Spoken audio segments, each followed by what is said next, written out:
We called this document the New Hampshire Compulsion. And so we got talking about the possibilities of a 10-year bet, and we loved the idea of a 10-year bet. So this is a story that started with two friends drinking beer and talking about their passions. We had gone on a family vacation together in New Hampshire, staying at this absolutely beautiful house, looking out at some mountains. We might have even gone for a run that day, and we were talking about the things that we were into. And I don't know what Chris told you, but here's what really happened. Here's how I remember how the New Hampshire Compulsion got started. Back in September of 2013, Chris and I were hiking a mountain in New Hampshire, and so we were out walking about, and Chris is quite an analytic and into economics, and at the time these two economists had just paid off a 10-year bet that they had made 10 years previous to that. And so we got talking about the possibilities of a 10-year bet, and we loved the idea of a 10-year bet.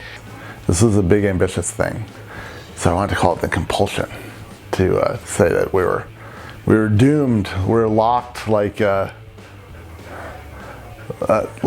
Greek tale into this life or death struggle. The more we hiked, the more we thought it would be really cool to do bets that we had total control over. So that transitioned into things we're both passionate about. Chris is a very avid CrossFitter. Avid might be a little bit of an understatement.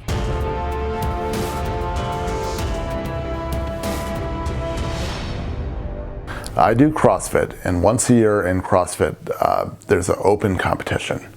And so everyone around the world will compete 5 or 6 weeks of workouts together.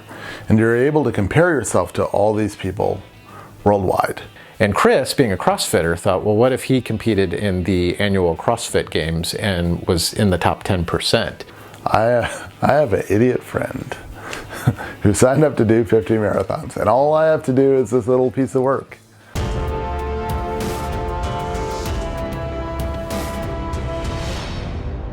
Well, maybe, what if I did 50 marathons? My first goal was to do 50 in 50 states, but that's kind of a logistical thing to try to pull off. Todd signed up to do 50 marathons in only 10 years. And we really kind of liked that idea because we thought these are things we can totally control and make happen. And so that's where the New Hampshire Compulsion was born. They're very different tasks. So I have to reach a peak of fitness. I only have to do it once, and then I can tumble down Mount Fitness and wallow in the bog of laying about there. But when we were creating this, I would have never considered a peak-based type goal. It just wasn't the way my mind worked or thought. Whereas Todd has to complete 50 marathons. So, Chris's goal is much more peak-based, and it's a certain metric that he's got to hit, where mine is much more endurance-based, and I have to achieve over time.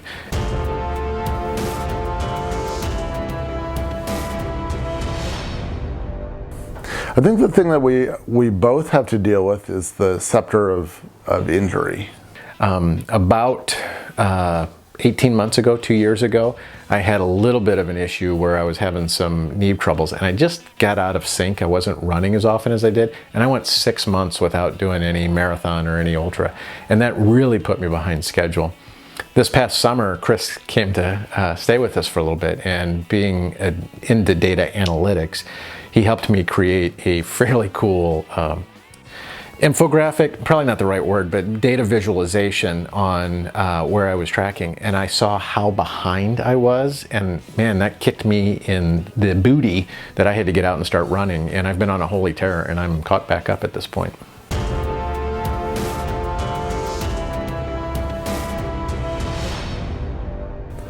But I could be done 4 months from now, Yeah. 6 months from now. I do think he will finish it before I finish it, but it'll be fascinating to see if he gets it this spring or not. I'm looking forward to being done, I have to say. I believe I can do it. I think Chris is way overrating his chances of getting finished with the New Hampshire Compulsion.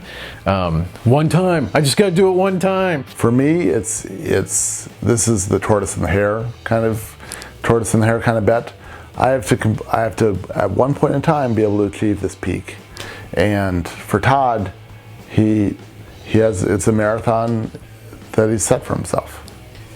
I'm 20 marathons into 50, so we're 3 years into the compulsion, and I've got 20 out of 50 knocked down. I think he has about an 80% chance and I think right now, looking at where he's at, I think injury is the biggest risk. I think realistically, I'll probably be done in about 4 or 5 more years, so still 2 or 3 years before the cutoff.